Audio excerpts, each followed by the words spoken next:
I'm Steve Irwin, and this is... And I'm Bear Gorillas with Man vs. Wild, and we're in bloody cold Siberia. We're gonna be here for a whole week. Let's go get some food, Steve. What do you say? Alright, let's do it. That's a beautiful tree, Bear. What do you say we go check it out for some grubs? Let's check it out. Now, for those of you at home, a lot of you didn't know that worms tend to hide between the bark of an old rotten tree. So let's see what we can dig up. Let me pull out my old buck knife right here that I happen to bring with.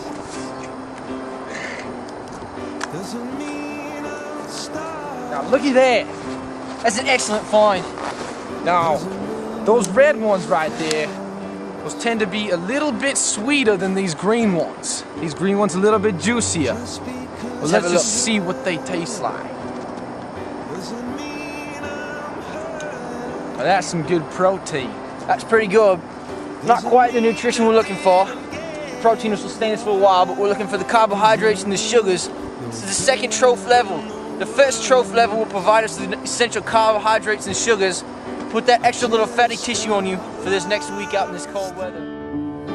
Hey Steve, look at that uprooted tree. Let's see if we can find some glabra, also known as sweet root. But to you at home, licorice. It is also known to be high in carbs and sugars.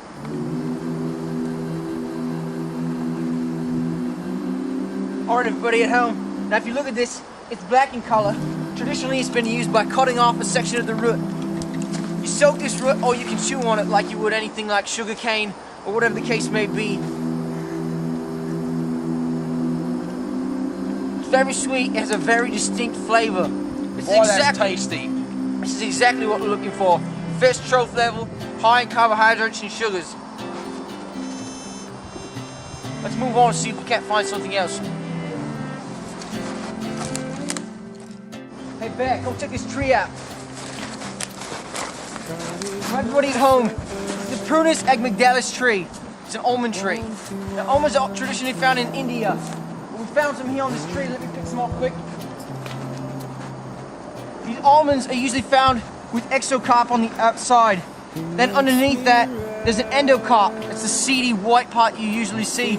Inside of that is the healthy part for you.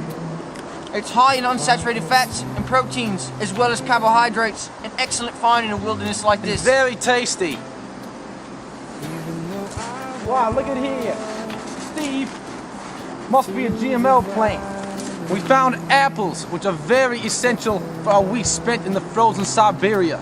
They're high in sugars and high in carbs, which give us enough energy to keep on going. Let's taste these apples, see how they are. Excellent. A little bit frozen from the temperatures, but they're juicy and great. Let's keep moving. I'm getting a little bit thirsty. Let's go find something to drink.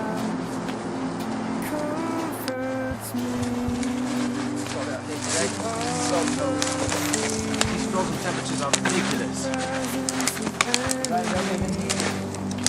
Alright. Well, we're having a real tough time trying to find something to drink out here in these frozen temperatures. We might have to stoop down to the lowest level if only we can find a bottle. Hey, there's a bottle behind the tree back there. Alright. Hey Bear, why don't you head back there and fill it up? I'm gonna go fill it up quick. Now in temperatures such as these, it is possible to melt down the snow and drink that. But for the viewers at home, we're going to show you an alternative method. He's going to pee in a bottle. Now this is generally very unsafe. You're only supposed to consume your own urine and you can only consume it 3 cycles. After that point, it becomes toxic to even your own body. Back in World War I, urine was used as an antiseptic to clean wounds. It's also very helpful in renewing minerals and keeping those essential things into your body. This could be very crude. Take a swig of that. I was able to put out about 8 ounces in this old Yag bottle. It's very salty and it's very bitter. Not ideal, but it'll do. This bottle must have been left behind from an old hunting party.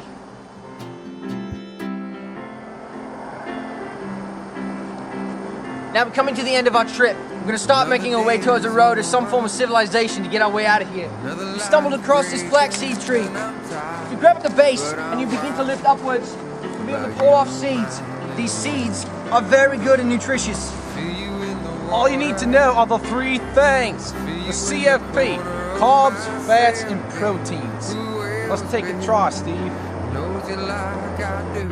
As we go again round the stars and their friends, loving me, come on. As I hold on to you for all we've been through, promises are just a part of it. Come on. Now it looks like we're out here on this frozen lake. We're gonna try to find some fresh food before we take off towards home. Looks like we just stumbled upon some old fishing holes. Now the ice will be virtually impossible for our hand to break through it, but it looks like we've come across some old bait that will have to do. Now these minnows are very high in protein.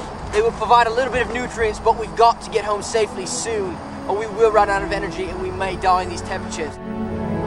Hey Steve, you hear that?